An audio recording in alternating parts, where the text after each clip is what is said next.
നമസ്കാരം. ശ്രീമദ് ഭാഗവതം മൂലം പ്രഭാഷണം ഭാഗം 79. ഓം ഗം ഗണപതയേ നമ. ഓം സം സരസ്വതേ സ്വാഹ.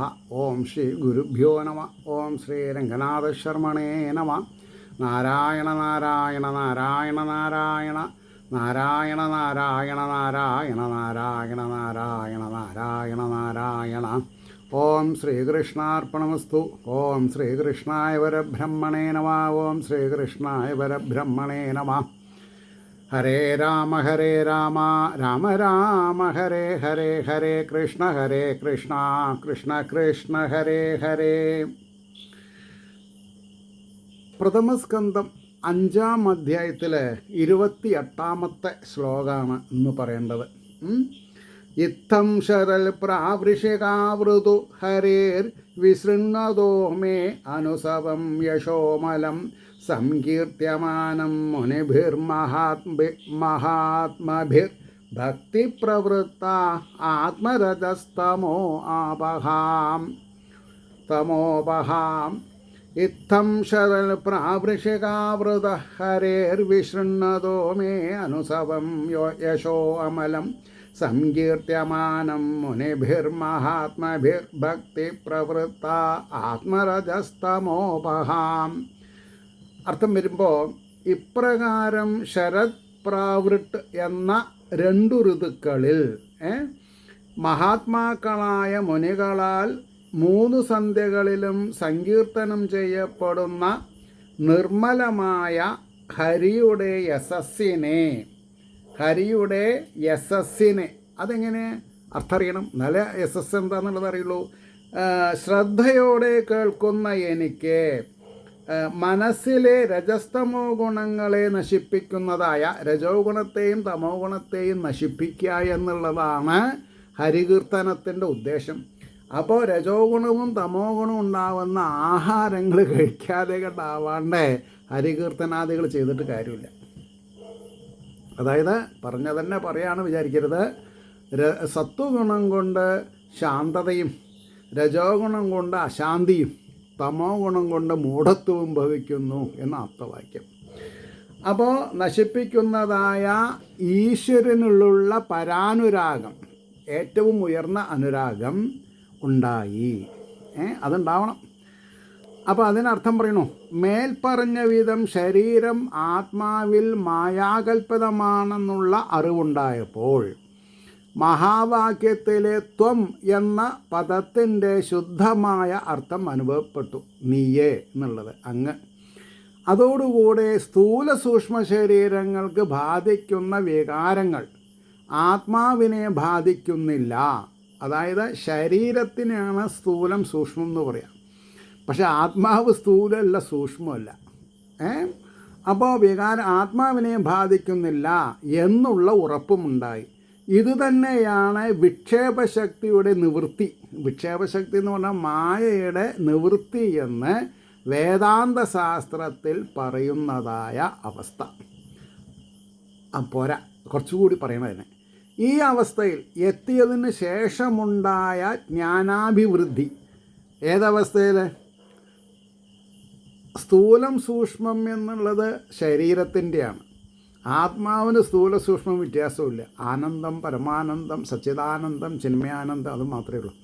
അപ്പോൾ ജ്ഞാനം അഭിവൃദ്ധിയെപ്പറ്റി നാരദൻ പറയുന്നു. ഇപ്രകാരം മഹാത്മാക്കളായ മുനികൾ 3 സന്ധ്യകളിലും സങ്കീർത്തനം ചെയ്യുന്ന ശ്രീഹരിയുടെ നിർമ്മലമായിരിക്കുന്ന യശസ്സിനെ വർഷഋതു, ശരത് ഋതു എന്ന 2 ഋതുക്കളിലും എല്ലാ ദിവസവും ശ്രദ്ധയോടെ കേട്ടുകൊണ്ടിരുന്ന എന്നിൽ, അതായത് 4 മാസം, ഈ 2 മാസമാണ് ഓരോ ഋതുക്കൾ, മനസ്സിലെ രജോ ഗുണത്തെയും തമോ ഗുണത്തെയും മുഴുവനും നശിപ്പിക്കുന്നതായ ശുദ്ധ ഭക്തി ജനിച്ചു. രജോ ഗുണവും തമോ ഗുണം ഭൂവാദകളുടെ ശുദ്ധ ഭക്തി ഉണ്ടാവില്ല. ഇനി 29-ഉം 30-ഉം ശ്ലോകം ഒന്നായിട്ട് പോകും. തസ്സൈവം മേ അനുരക്തസ്യ പ്രസൃതസ്യ ഹതൈനസാം ശ്രദ്ധദാനസ്യ ബാലസ്യ ദാന്തസ്യ അനുചരസ്യ ച ജ്ഞാനം ഗുഹ്യതമം യത്തൽ സാക്ഷാൽ ഭഗവതോദിതം അന്യവോചൻ ഗമിഷ്യന്ത കൃപയാ ദീനവത്സലാം. തസ്യൈവം മേ അനുരക്തസ്യ പ്രസൃതസ്യ ഹതൈന സാ ശ്രദ്ധദാനസ്യ ബാലസ്യ ദാന്തസ്യ അനുചരസ്യ ച ജ്ഞാനം ഗുഹ്യതമം യത്തൽ സാക്ഷാൽ ഭഗവതോദിതം അന്വയോജൻ ഗമിഷ്യന്ത കൃപയാ ദീനവത്സല. എന്താണ് അർത്ഥം പറയാം?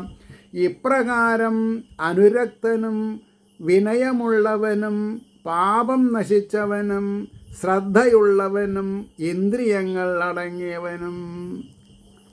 എന്നപ്പോൾ ഭാഗവതം പറയാണ്ടിരിക്കാവും ഭേദം. ഇന്ദ്രിയങ്ങൾ അടങ്ങിയ എന്ന് പറഞ്ഞാൽ എന്താ?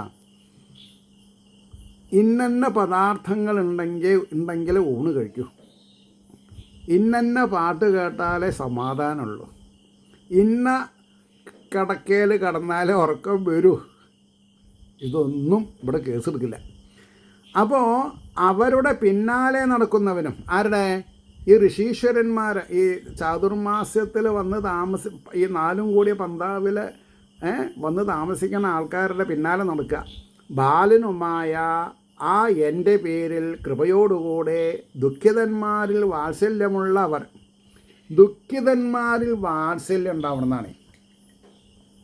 ദുഃഖിതന്മാരിൽ വാത്സല്യമുള്ളവർ പോവാൻ ഭാവിച്ചവരായിട്ട് ശ്രീനാരായണനാൽ തന്നെ പറയപ്പെട്ടതായ ഏറ്റവും ഗുഹ്യമായിരിക്കുന്ന ജ്ഞാനത്തെ ഉപദേശിച്ചു എന്നാ. എത്ര വയസ്സിൽ? 5 വയസ്സിൽ. ഇവിടെ ഇപ്പോൾ എത്ര സപ്താഹം നടത്തി, എത്ര സപ്താഹത്തിൽ വായിച്ചു അല്ലേ, എത്ര സപ്താഹത്തിൽ അവിൽ പൊതിഞ്ഞു വെച്ചു. സോറി, കേസ് എടുക്കില്ല. അപ്പോൾ ഏറ്റവും ഗുഹ്യമായിരിക്കുന്ന ജ്ഞാനത്തെ ഉപദേശിച്ചു എന്നാണ് പറഞ്ഞത്.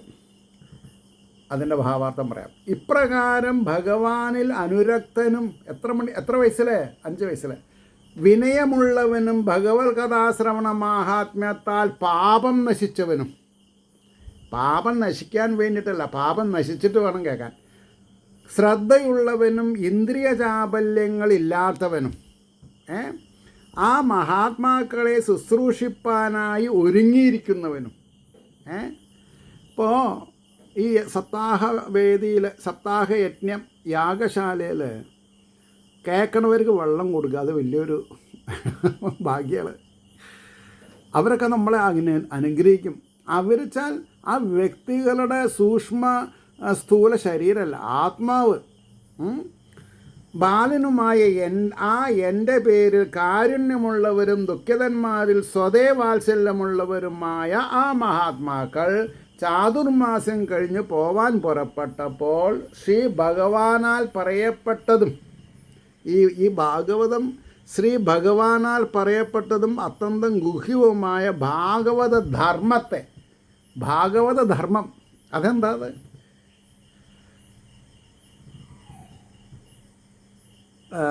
മണിമുട്ടി കർപ്പൂരം കാണിപ്പിക്കുമ്പോൾ ഇങ്ങനെ കാണിച്ചുകൊണ്ട് കാര്യമില്ല, കേസെടുക്കില്ല. ഭാഗവത ധർമ്മം എന്ന് പറഞ്ഞാൽ സത്സംഗത്തിൽ താല്പര്യം ഉണ്ടാവണം, സജ്ജനങ്ങളെ ശുശ്രൂഷിക്കാനുള്ള വാഞ്ച ഉണ്ടാവണം, താല്പര്യം ഉണ്ടാവണം. അത്രയ്ക്കായ രക്ഷപ്പെടാം. ഇനി അടുത്തത് 31ാമത്തെ ശ്ലോകം. ഏനൈവാഹം ഭഗവതോ വാസുദേവസ്യ വേദസാ മായാനുഭാവമവിദം യേന ഗച്ഛന്തി തൽപദം. ഏനൈവാഹം ഭഗവതോ വാസുദേവസ്യ വേദസാ മായാനുഭാവമവിദം യേന ഗച്ഛന്തി തൽപദം. യാതൊന്നിനാൽ തന്നെ ഞാൻ ഭഗവാനും ലോകസൃഷ്ടാവുമായ വാസുദേവൻ്റെ മായാവൈഭവത്തെ അറിഞ്ഞു. ഭഗവാന്റെ മായാവൈഭവത്തെ അറിഞ്ഞു. 5 വയസ്സായി കുട്ടി. യാതൊന്നിനാൽ അവൻ്റെ പാദത്തെ ഗമിക്കുന്നു. ഭഗവാന്റെ മായാവൈഭവത്തെ അറിഞ്ഞാൽ മാത്രമേ ഭഗവാന്റെ പാദത്തെ ശരണം പ്രാപിക്കാൻ സാധിക്കുള്ളൂ എന്നർത്ഥം. ആ മഹാത്മാക്കൾ എനിക്ക് ഉപദേശിച്ചതായ ആ ജ്ഞാനത്താൽ ലോകത്തെ സൃഷ്ടിച്ചു രക്ഷിച്ച് സംഹരിക്കുന്ന ഭഗവാൻ, ഒരാളതാ പറഞ്ഞത് അല്ലേ, ഭഗവാൻ ശ്രീ വാസുദേവൻ്റെ മായാവൈഭവത്തെ ഞാൻ അറിഞ്ഞു. ഈശ്വരൻ്റെ തത്വത്തെ അറിയുന്നത് തന്നെ തൽ പദാർത്ഥജ്ഞാനം. മുകളിൽ പറഞ്ഞതായ ത്വം, തത്വം, തത്വം പദാർത്ഥജ്ഞാനത്തിനും ഇപ്പോൾ പറഞ്ഞതായ തത് പദാർത്ഥജ്ഞാനത്തിനും തമ്മിലുള്ള ഭേദം അറിയേണ്ടതാകുന്നു. ഈ ജ്ഞാനം ആർക്കുണ്ടാകുന്നുവോ അവൻ ശ്രീ വാസുദേവൻ്റെ പദത്തോട് ചേരുന്നു. ബ്രഹ്മം തത്വം, തത്വം എന്നല്ല തത്വം, അത് നീ തന്നെ. ബ്രഹ്മം തത്വം വളരെ കോംപ്ലിക്കേറ്റഡ് ആണ് കേട്ടോ. 32ാമത്തെ ശ്ലോകം. ഏതൽ സംസുചിതം ബ്രഹ്മം ബ്രഹ്മം സ്ഥാപത്രയ ചികിത്സയം. അത് അതിലേറെ വലുതാ. താപത്രയ ചികിത്സിതം യദീശ്വരേ ഭഗവതി കർമ്മ ബ്രഹ്മണി ഭാവിതം. ഏതൽ സംസൂചിതം ബ്രഹ്മം സ്ഥാപത്രയ ചികിത്സിതം യദീശ്വരേ ഭഗവതി കർമ്മ ബ്രഹ്മണി ഭാവിതം. സർവനിയന്താവും, ഈശ്വരൻ എന്ന് പറഞ്ഞെന്താ, സർവനിയന്താവും ഭഗവാനുമായ ബ്രഹ്മത്തിൽ സമർപ്പിക്കപ്പെടുന്ന കർമ്മം യാതൊന്നോ, അതായത് ബ്രഹ്മത്തിൽ സമർപ്പിക്കുക. ഇത് ഹേ ബ്രാഹ്മണ താപത്രയ 3 വിധ താപങ്ങളെ നശിപ്പിക്കുന്നതാണെന്ന് നന്നായി ഉപദേശിക്കപ്പെട്ടു. എന്താ ഈ താപത്രയങ്ങൾ? അതായത് നാം ചെയ്യുന്ന പാപങ്ങൾ, പ്രകൃതി ചെയ്യുന്ന വികൃതികൾ, ഈശ്വരഹിതം, ഇങ്ങനെ 3 പറയാം. ആദിഭൗതികം, ദൈവം എന്നൊക്കെ പറയും. അപ്പോൾ ഇവിടെ പറഞ്ഞു, ഹേ ബ്രാഹ്മണശ്രേഷ്ഠ, സർവഭൂതങ്ങളുടെയും ഹൃദയത്തിൽ ഇരുന്ന്, ഈ ഒരു സെൻറ്റൻസാണ് നമ്മൾ എപ്പോഴും ഭാഗവതം പഠിക്കുമ്പോൾ, സർവഭൂതങ്ങൾ ഹൃദയത്തിൽ ഇരുന്ന് അവരെ വ്യാപാരങ്ങളിൽ പ്രവർത്തിപ്പിക്കുന്ന നിയന്താവും സർവൈശ്വര്യ പരിപൂർണനും എങ്ങും നിറഞ്ഞിരിക്കുന്നവനുമായ സർവേശ്വരനിൽ സകല കർമ്മങ്ങളെയും സമർപ്പിക്കുന്നത് തന്നെ ആധ്യാത്മികാദി 3 വിധം താപത്രയങ്ങളുടെയും ബാധയെ തടുക്കുന്നതായ സിദ്ധൌഷധം. അതായത് ഭഗവാനിൽ നമ്മളെ സമർപ്പിക്കുക. മകൻ്റെ കല്യാണം കഴിഞ്ഞില്ല, മകളുടെ കല്യാണം കഴിഞ്ഞില്ല, മരുമകൾ പ്രസവിച്ചില്ല, മകൾ പ്രസവിച്ചില്ല, ഇതൊന്നും ഒരു കേസല്ല. അപ്പോൾ ജോലിയുണ്ടോ, അതൊരു കേസല്ല. അപ്പം ബാധയെ തടുക്കുന്നതായ സിദ്ധൌഷധം എന്നുള്ള രഹസ്യത്തെയും അവർ എന്നോട് നന്നായി ഉപദേശിച്ചു. ആചാര്യധർമ്മം ഇതാണ്. ഇത് പറയാതെ കണ്ട് ഈ 7 ദിവസം നീണ്ടു നിൽക്കുന്ന പൂജാ പദ്ധതികൾ നിങ്ങൾ പങ്കെടുക്കണമെന്ന് പറഞ്ഞാൽ യാതൊരു താല്പര്യമില്ല. 33ാമത്തെ ശ്ലോകം കേൾക്കുക. ആമയോയശ്ച ഭൂതാനാം ജായതേ യേന സുവ്രത തദേവ ഹി ആമയം ദ്രവ്യം ന പുനാതി ചികിത്സിതം. ആമയോയശ്ച ഭൂതാനാം ജായതേ യേന സുവ്രത തദേവ ഹി ആമയം ദ്രവ്യം ന പുനാതി ചികിത്സിതം. വേറെ ചികിത്സിക്കേണ്ടി വരില്ല എന്നാണ് പറഞ്ഞതേ. ഹേ ശോഭനമായ വ്രതത്തോടുകൂടിയോവേ, സുവ്രത എന്ന് പറഞ്ഞാൽ ശോഭനമായ വ്രതത്തോടുകൂടിയോവേ, യാതൊന്നിൽ ഭൂതങ്ങൾക്ക് യാതൊരു രോഗം ജനിക്കുന്നുവോ, ഏതൊക്കെ രോഗമുണ്ടോ അതൊക്കെ, ആ ദ്രവ്യം തന്നെ രോഗത്തെ തീർത്തു ശുദ്ധമാക്കുന്നില്ല. ഔഷധങ്ങൾ മാത്രം പോരാ, ചികിത്സ ചെയ്യുന്നതായിട്ടോ ശുദ്ധമാക്കണം, ചികിത്സ ചെയ്യണം. അപ്പോൾ പറഞ്ഞു, രോഗത്തെ തീർത്തു ശുദ്ധമാക്കുന്നില്ല, ചികിത്സ ചെയ്യുന്നതായിട്ടോ ശുദ്ധമാക്കുന്നു. ഇങ്ങനെയൊക്കെയാണ് അർത്ഥം പറയാം. സംസാരത്തെ ജനിപ്പിക്കുന്നതായ കർമ്മം തന്നെ താപത്രയത്തെ നശിപ്പിക്കുന്നതെന്നും. അതായത് ഉഷ്ണം ഉഷ്ണേന ശാന്തയെ, ശീതം ശീതം കൊണ്ട് തന്നെ തണുക്കണം എന്നാ പറയാം.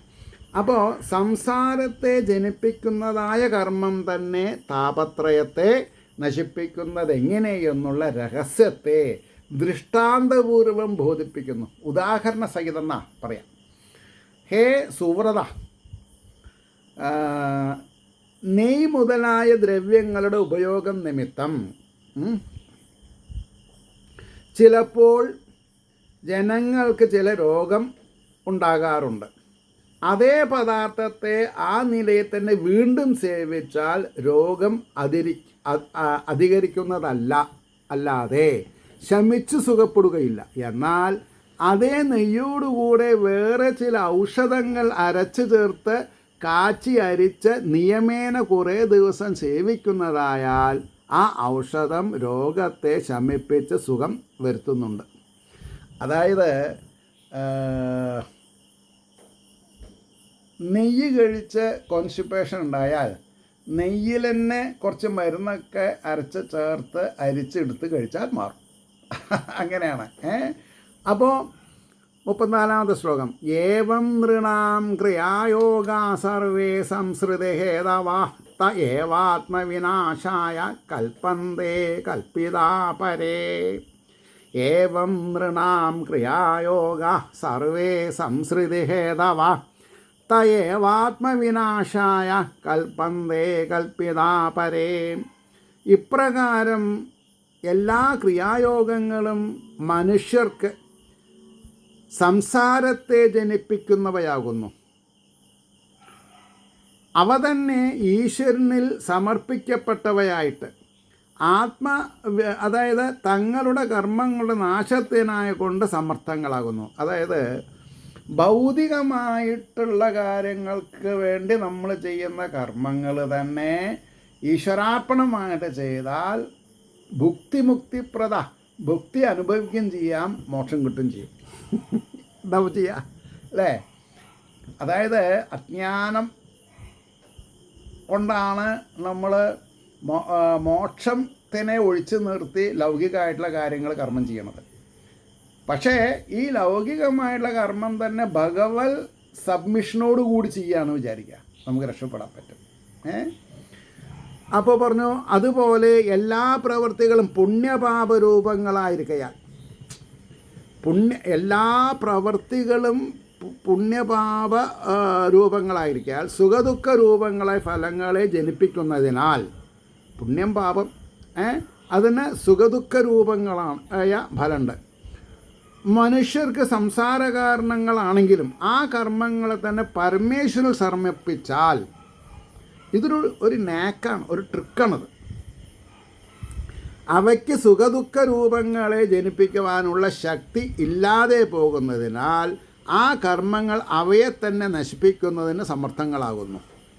വളരെ പ്രധാനപ്പെട്ട ഒരു ശ്ലോകമാണത്. പറഞ്ഞു മനസ്സിലായോ? ജ്ഞാനി, അതായത് അജ്ഞാനി ചെയ്യുന്ന കർമ്മം തന്നെ ജ്ഞാനി ചെയ്യണം. പക്ഷേ ജ്ഞാനി അത് ഭഗവത് ആരാധനയ്ക്ക് വേണ്ടി ഉപയോഗിക്കുമ്പോൾ അതിൻ്റെ ഫലം പോസിറ്റീവാകും. 35-ാമത്തെ ശ്ലോകം കേട്ടോളൂ. യദത്ര ക്രിയതേ കർമ്മ ഭഗവത് പരിതോഷണം ജ്ഞാനം തൽ അധീനം ഹി ഭക്തിയോഗസമന്വിതം. ജ്ഞാനം യത് അധീനം ഹി യത് അത്ര ക്രിയതേ കർമ്മ ഭഗവത് പരിതോഷണം ജ്ഞാനം തത് അധീനം ഹി ഭക്തിയോഗസമന്യുതം. ഇവിടെ ഭഗവത് പരിതോഷണം, ഭഗവാന്റെ പ്രീതിക്കായിക്കൊണ്ട് യാതൊരു കർമ്മം ചെയ്യപ്പെടുന്നുവോ ഭക്തിയോഗത്തോടു കൂടിയതായ അതിനധീനമായതാണ് അറിവ്. അധീനം ആണ് അറിവ്. ഭക്തിയോഗത്തോടു കൂടിയതായ ഭഗവാന് അധീനമായിട്ട് ചെയ്യാം. അത് അർത്ഥം കുറച്ച് നന്നായിട്ട് പറയണം. ജ്ഞാനം കൊണ്ട് അജ്ഞാനത്താൽ ചെയ്യപ്പെടുന്ന കർമ്മനാശം ഉണ്ടാകും. ജ്ഞാനം കൊണ്ട് അജ്ഞാനത്താൽ ചെയ്യപ്പെടുന്ന കർമ്മനാശം ഉണ്ടാകും. ആ ജ്ഞാനമോ ഭക്തിയോഗം കൊണ്ട് നിമിത്തമുണ്ടാകും. അതായത് ജ്ഞാനം കൊണ്ട് അജ്ഞാനത്താൽ ചെയ്യപ്പെടുന്ന കർമ്മനാശം, അത് അവിടെ കുറച്ച് പ്രശ്നമുണ്ട്. ആ ജ്ഞാനമോ ഭക്തിയോഗം നിമിത്തം ഉണ്ടാകും. ഇങ്ങനെയല്ലേ സമ്പ്രദായം കർമ്മം കൊണ്ട് കർമ്മനാശനം എങ്ങനെ ഉണ്ടാകും എന്നതിനെ, കർമ്മം കൊണ്ട് കർമ്മനാശം എങ്ങനെ ഉണ്ടാകും എന്നതിനെ ഇവിടെ വിവരിക്കുന്നു. ഭഗവാന്റെ പ്രീതിക്കായിക്കൊണ്ട്, അതെ, അപ്പോൾ ഭഗവാന്റെ സന്തോഷത്തിനായിക്കൊണ്ട് ചെയ്യപ്പെടുന്ന കർമ്മം ഭഗവത് അനുഗ്രഹത്തെ സൂചിപ്പിക്കുന്നതായ ഭക്തിയെ ജനിപ്പിക്കും. കർമ്മയോഗത്തോടു കൂടിയ ഭക്തിയാൽ ജ്ഞാനമുണ്ടാകും. ഇതിനാൽ സിദ്ധിച്ച സാരം ഭഗവാങ്കൽ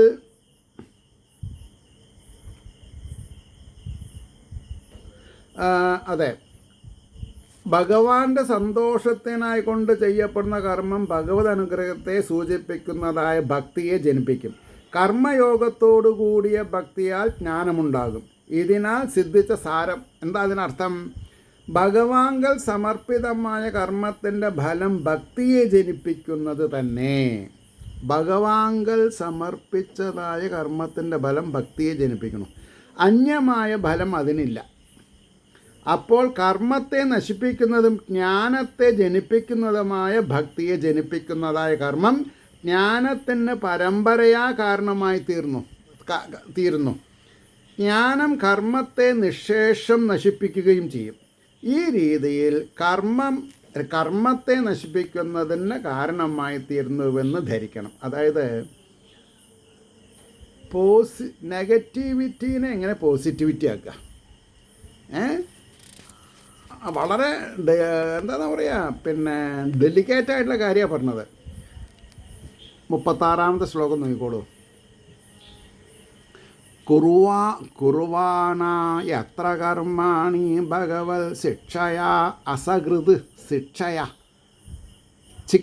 ശിക്ഷയ ഭഗവത് ശിക്ഷയാ ഭഗവത് ശിക്ഷയാ സകൃത് അകൃത് അസകൃത് ഗൃണന്തി ഗുണനാമാനി കൃഷ്ണസ്യാനുസ്മരന്തി ച. കുറുവാണ യത്ര കർമാണി ഭഗവത് ശിക്ഷയാ സകൃത് ഗൃണന്തി ഗുണനാമാനി കൃഷ്ണസ്യാനുസ്മരന്തി ച. എപ്പോൾ ഭഗവാന്റെ ഉപദേശത്തെ അനുസരിച്ച് എപ്പോഴും കർമ്മങ്ങളെ ചെയ്യുന്നവർ കൃഷ്ണൻ്റെ ഗുണനാമങ്ങളെ ഉച്ചരിക്കുന്നു, അനുസ്മരിക്കുകയും ചെയ്യുന്നു. ഭഗവാന്റെ നാമങ്ങൾ ഉച്ചരിക്കുക, അനുസ്മരിക്കുക. ഭഗവാങ്കൽ സമർപ്പിക്കുന്നതായ കർമ്മം ഭക്തിയോഗത്തെ ജനിപ്പിക്കുന്നുവെന്നതിനെ സദാചാരം കൊണ്ടുറപ്പിക്കുന്നു. സദാചാരം, സദാ ആചരിക്കേണ്ടതായിട്ടുള്ള കാര്യങ്ങളെന്നർത്ഥം. എപ്പോൾ ഭഗവാൻ ഉപദേശിച്ചതിനെ അനുസരിച്ചുള്ള കർമ്മങ്ങളെ ചെയ്യുന്നുവോ, ധർമ്മം അധർമ്മം ഭഗവാൻ പറഞ്ഞതായിരിക്കണം, നമ്മൾ തീരുമാനിക്കരുത്. അപ്പോൾ ആ കർത്താക്കന്മാർ ശ്രീകൃഷ്ണൻ്റെ ഭക്തവാത്സല്യാദി കല്യാണ ഗുണങ്ങളെന്ന് പറഞ്ഞാൽ മംഗളഗുണങ്ങളെ കീർത്തിക്കുകയും കൃഷ്ണനെ സ്മരിക്കുകയും ചെയ്യും. സ്മരിക്കാൻ സാധിക്കണം, ഭഗവാനെ സ്മരിക്കാം. അതിനിവിടെ അർത്ഥം പറയണത് കർമ്മം ചെയ്യേണ്ടതിൽ ഭഗവാന്റെ ഉപദേശം എന്താണ്? വളരെ ഇമ്പോർട്ടൻ്റ് ചോദ്യമാണത്. യത് കരോഷി യത് സ്നാസി യജുഹോഷി തദാസിയത് യത് തപസ്യസ്യ കൗന്ദേയ തൽ കുരുഷമതർപ്പണം. ഹേ കുന്തിപുത്രനായ അർജുന, നീ എന്തൊന്ന് ചെയ്യുന്നുവോ, എന്തൊന്ന് അനുഭവിക്കുന്നുവോ, ഏതുവിധം ഹോമം ചെയ്യുന്നുവോ, എന്തൊന്ന് ദാനം ചെയ്യുന്നുവോ, ഏതൊരു തപസ് ചെയ്യുന്നുവോ, ആ വക എല്ലാ പ്രവൃത്തിയെയും എനിക്കായി കൊണ്ട് സമർപ്പിച്ചാലും എൻ്റെ ലാഭത്തിന് വേണ്ടിയിട്ടല്ല ഞാൻ ഹോമം ചെയ്യേണ്ടത്, ഭഗവാന്റെ പ്രീതിക്കായിട്ട് വിട്ടുകൊടുത്താൽ മതി. എന്നാൽ നോക്കൂ, ഇത് സത്യം പറയാം, ഉള്ളത് പറഞ്ഞാൽ ഉള്ളി തോലാന്ന് പറഞ്ഞ മാതിരിയാണ്. ഉള്ളി എല്ലാം കൂടി ഇങ്ങനെ കൂടി നിൽക്കുമ്പോൾ സബ്സ്റ്റൻസ് ഉണ്ട്. ഓരോ തൊലി എടുത്താൽ സബ്സ്റ്റൻസ് ഇല്ല. അപ്പോൾ എനിക്ക് വേണ്ടിയിട്ട് തലവേദന മാറാൻ വേണ്ടി നമ്മൾ നാമം ചെല്ലണ്ട, ഈശ്വരപ്രീതിക്ക് വേണ്ടി ചെയ്താൽ മതി. ഇപ്പം നമ്മൾക്ക് പ്രശ്നം എന്താ? ഇന്നന്ന നാമം ജപിച്ചാൽ ഇന്നന്ന ഗുണങ്ങളെന്ന് പറഞ്ഞതാണ് ദോഷം. അത് പറയാൻ പാടില്ല. ഭഗവത് പ്രീതിക്ക് വേണ്ടി ചെയ്യാം. അത് നമ്മളെന്താ ഉദ്ദേശിക്കണം എന്നുള്ള ആരാ അറിയാം? അവരവരുടെ മനസ്സാക്ഷി. അപ്പോൾ ഏതൊരു തപസ് ചെയ്യുന്നുവോ ആ വക എല്ലാ പ്രവൃത്തിയും എനിക്കായി കൊണ്ട് സമർപ്പിച്ചാലും, ഇതാണ് ഭഗവാൻ ചെയ്ത ഉപദേശം. ഇതിനെ അനുസരിച്ച് കർമ്മം ചെയ്യുന്നതാണ് ഭഗവതർപ്പിത കർമ്മം എന്ന് പറയപ്പെടുന്നത്. ഭഗവതർപ്പിത കർമ്മം എന്ന് പറഞ്ഞാൽ ഭഗവാന്റെ പ്രീതിക്കായിട്ട് ചെയ്യാം. ഭഗവാൻ എന്തിനാ അതൊക്കെ? ഭഗവാൻ സർവജ്ഞനല്ലെന്ന് ചോദിച്ചിട്ട് ഉണ്ടാണ്ടിരിക്കരുത്.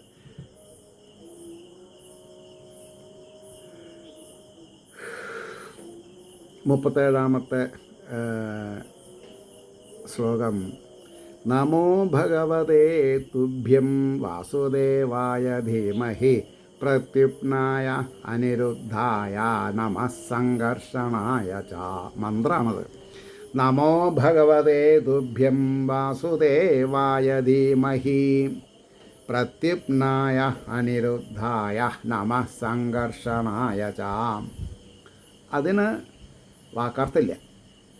സർവ ഐശ്വര്യ പരിപൂർണനും സർവത്ര വിളങ്ങുന്നവനുമായ നിന്തിരുവടിക്കായിക്കൊണ്ട് നമസ്കാരം. വാസുദേവൻ, പ്രത്യുപ്നൻ, അനിരുദ്ധൻ, സംഘർഷണൻ എന്ന 4 രൂപത്തോടുകൂടെ പ്രകാശിക്കുന്ന നിന്തിരുവടിയെ മനസ്സാ സ്മരിക്കണം. എന്താ അങ്ങനെ പറഞ്ഞാൽ? മനസ്സ്, ചിത്തം, ബുദ്ധി, അഹങ്കാരം. അപ്പോൾ വാസുദേവായ വസിക്കുന്ന ദേവൻ, പ്രത്യുപ്നൻ, അനിരുദ്ധൻ, സംഘർഷണൻ. അപ്പോൾ ഇവിടെ പ്രത്യുപ്നൻ എന്ന് പറഞ്ഞിട്ടുണ്ടെങ്കിൽ അത് എന്താണെന്നാ പറയുക, വാസുദേവൻ ചിത്തിലുള്ള ആൾ. മറ്റത് പ്രത്യുപ്നൻ മനസ്സ്, ചാഞ്ചല്യം. അനിരുദ്ധൻ ബുദ്ധി, സംഘർഷണൻ അഹങ്കാരം. പ്രശ്നമല്ലേ? അത് നമ്മൾ എഴുതി വയ്ക്കാം, ഇല്ലെങ്കിൽ ബുദ്ധിമുട്ടല്ലേ? വാസുദേവൻ വസിക്കുന്ന ദേവൻ,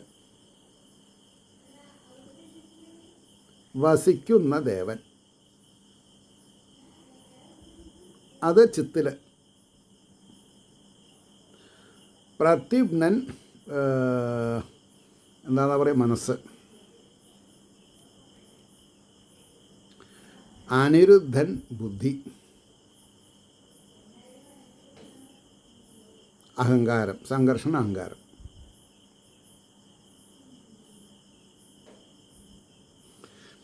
അപ്പോൾ സർവൈശ്വര്യ പരിപൂർണനും സർവത്ര വിളങ്ങുന്നവനുമായി നിന്തിരുവടിയൊക്കെയാണ് ശ്രമം. വാസുദേവൻ, പ്രത്യുപ്നൻ, അനിരുദ്ധൻ, സംഘർഷണൻ എന്ന 4 രൂപത്തോടുകൂടെ പ്രകാശിക്കുന്ന നിന്തിരുവടി. അതിനാണ് എന്തു പറയുന്നത്? അന്ധക്കരണം.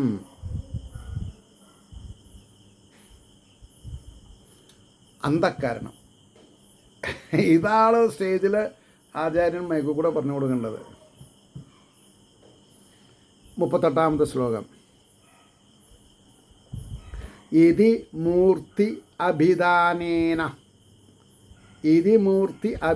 അഭിധാനേന മന്ത്രമൂർത്തിം അമൂർത്തികം യജതേ യജ്ഞപുരുഷം സസമ്യക് ദർശന പുമാൻ. ഇതി മൂർത്തി അഭിധാനേന മന്ത്രമൂർത്തിം അമൂർത്തികം യജതേ യജ്ഞപുരുഷം സമ്യക് ദർശന പുമാൻ. ഇതി മൂർത്തിയാഭിധാനേന, ഇപ്രകാരം മൂർത്തിനാമങ്ങളെ പറഞ്ഞുകൊണ്ട് സ്വരൂപത്തോടു കൂടാത്തവനും, അമൂർത്തി എന്ന് പറഞ്ഞാൽ എന്താ? സ്വരൂപത്തോടു കൂടാത്തവൻ എന്ന് പറഞ്ഞാൽ എന്താ അർത്ഥം? നാമരൂപ വിവർജിത നിരാകാരൻ എന്നർത്ഥം. സ്വരൂപത്തോട് കൂടാത്തവനും മന്ത്രമാകുന്ന സ്വരൂപത്തോടു കൂടിയവനുമായ, മന്ത്രസ്വരൂപത്തോടു കൂടിയവനുമായ. ഓം നമ പ്രപഞ്ചവാചകമാണ്, എല്ലാം അതിൽ അടങ്ങി. അപ്പോൾ പറഞ്ഞു യജ്ഞപുരുഷനെ ആരാധിക്കുന്നു. അപ്പോൾ അവൻ ശരിയായ കാഴ്ചയോട് കൂടിയ പുരുഷനാകുന്നു. ആരെ? സമ്യക് പുരുഷൻ, സമമായിട്ടുള്ളത്. അതിന് ഭാവാർത്ഥം എങ്ങനെ പറയാം?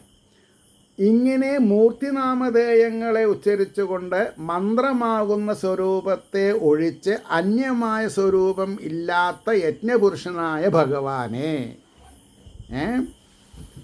പൂജിക്കുന്ന പുരുഷൻ യഥാർത്ഥ തത്വത്തെ അനുഭവിച്ചറിഞ്ഞവനായി ഭവിക്കും. എന്ന് പറഞ്ഞാൽ എന്താ യഥാർത്ഥ തത്വത്തെ? യഥാർത്ഥ തത്വം എന്ന് പറഞ്ഞാൽ നിർഗുണം എന്നർത്ഥം, നിർഗുണ ബ്രഹ്മം.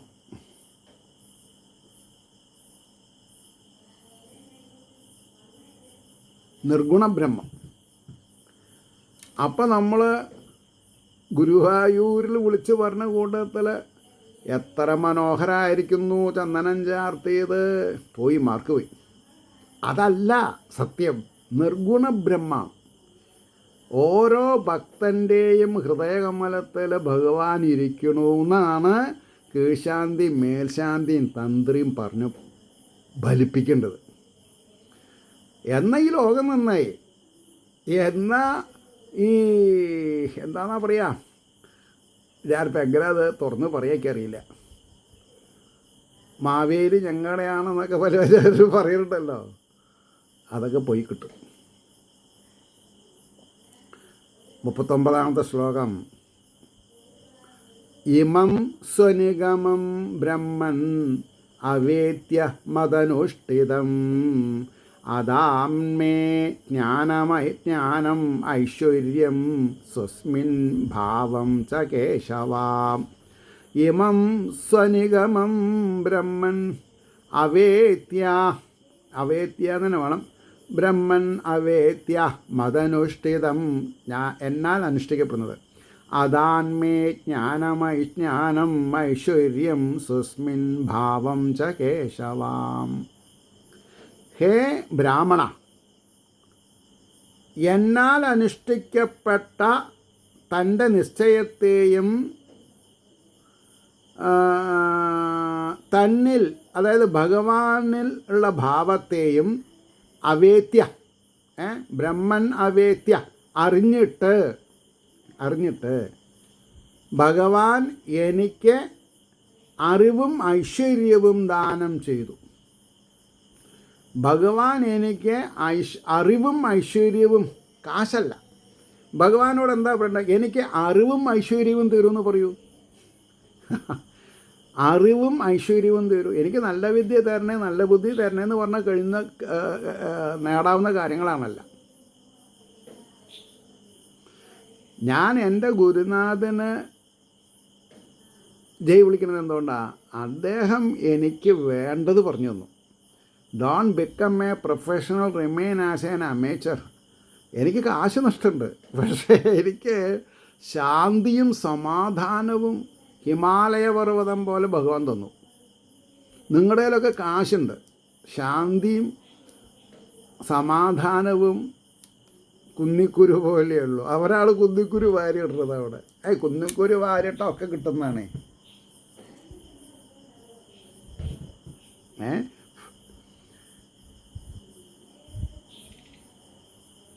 അപ്പോൾ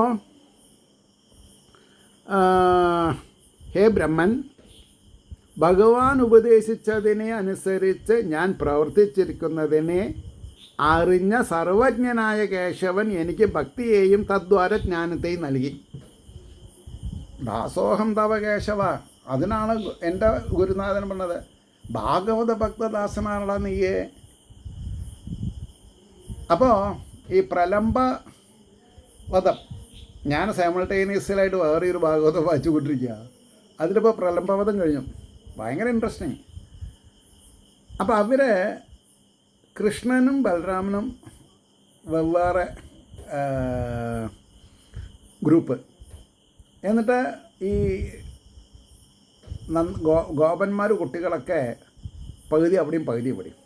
അതിൽ ഈ പ്രലംബൻ എന്ന് പറഞ്ഞ ആൾ വേഷം മാറി ഒരു കുട്ടിയുടെ അപ്പോൾ കൃഷ്ണനെ കൊല്ലാൻ പറ്റില്ല. അദ്ദേഹം തീരുമാനിച്ചു കഴിഞ്ഞു ബലരാമനെ ഒന്ന് നോക്കാം എന്ന് വിചാരിച്ച് കൃഷ്ണൻ്റെ പക്ഷത്ത് കൂടി. എന്നിട്ട് അവർ തമ്മിലുള്ള വാദം എന്താ, ആര് തോറ്റു, തോറ്റവർ ജയിച്ചവരെടുത്ത് നടക്കണമെന്നാണ്. അപ്പോൾ കൃഷ്ണപക്ഷത്ത് ഉള്ള ഈ പ്രലംബൻ എന്ന് പറയുന്ന ഗോപൻ തോറ്റു, ബലരാമനോട് തോറ്റു. അപ്പോൾ ബലരാമനെടുത്ത് നടക്കണം. ഒരു പ്രത്യേകം ഒരു ഫിനിഷിങ് പോയിൻ്റ് വെച്ചിട്ടുണ്ട്, അതുവരെ എടുത്ത് ഇങ്ങോട്ട് വരണം. എടാ അവിടെ എത്തിയപ്പോൾ അയാളെയും കൊണ്ട് ഓടി അയാൾ ആരെ പ്രലംബൻ. പെട്ടെന്നൊരു നിമിഷം ബലരാമൻ ഒന്ന് പകച്ചു. അപ്പോൾ ഞാൻ ആരാണ് എന്ന് അദ്ദേഹം ഓർമ്മിച്ചു എന്നാ. അപ്പോൾ ആൾക്ക് മനസ്സിലായി ഞാൻ ആരാ, തത്വമസി, പ്രജ്ഞാനം ബ്രഹ്മ, ഹയമേവ ബ്രഹ്മം, അഹം ബ്രഹ്മാസ്മി, ഞാൻ അനന്തനാണ്, ഞാൻ സാക്ഷാൽ ഭഗവാന്റെ ശയ്യാലങ്കാരം ചെയ്യുന്ന ആളാണ് അല്ലേ. ഒരു ഇടി കൊടുത്തു. അപ്പം ഞാൻ ആരാണ് എന്നുള്ളൊരു ബോധം എനിക്ക് നിങ്ങൾക്കുണ്ടാവണം. ഞാൻ പാവാണെന്ന് പറയരുത് ഒരിക്കലും.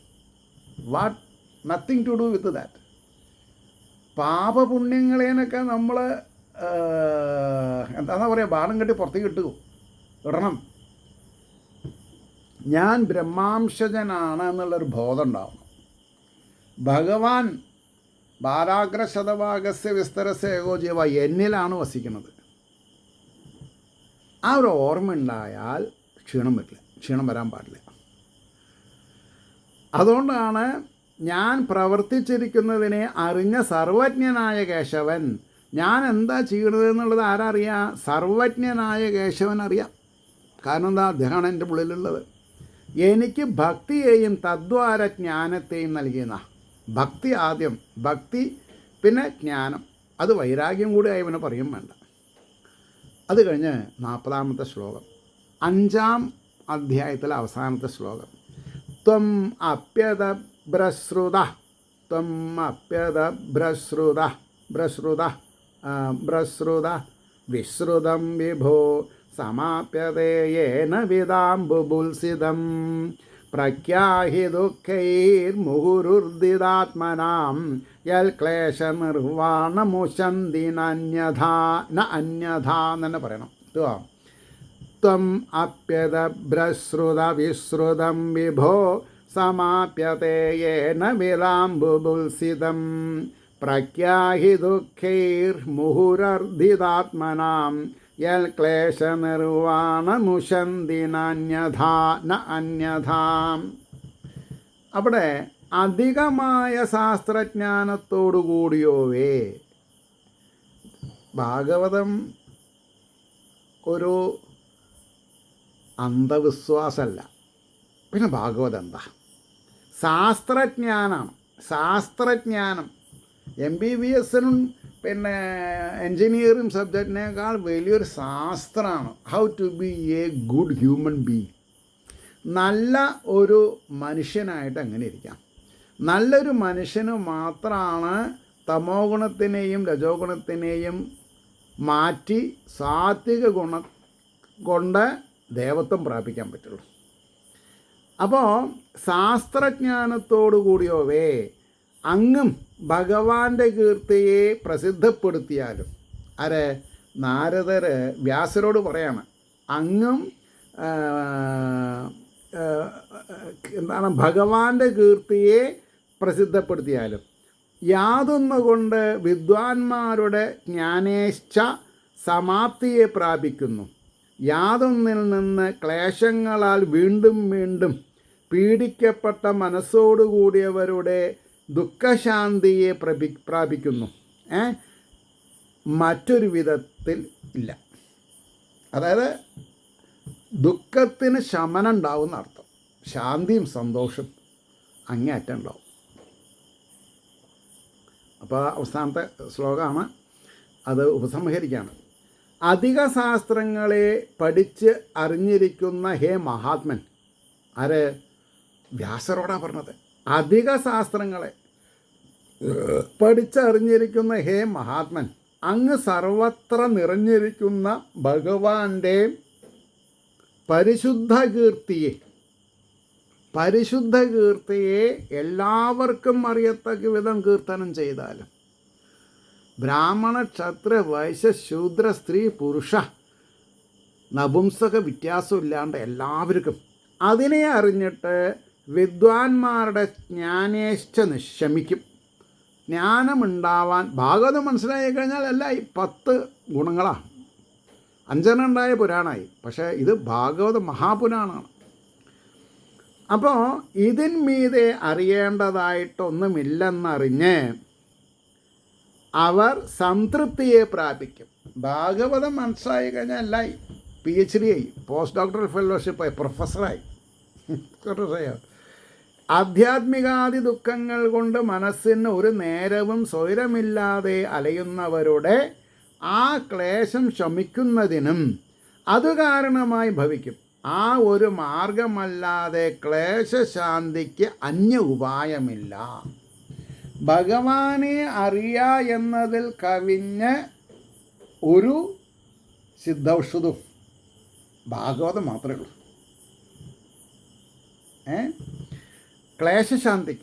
ക്ലേശശാന്തി ആര് വേർപാട് ചെയ്താലും പോണതല്ല പാപങ്ങൾ.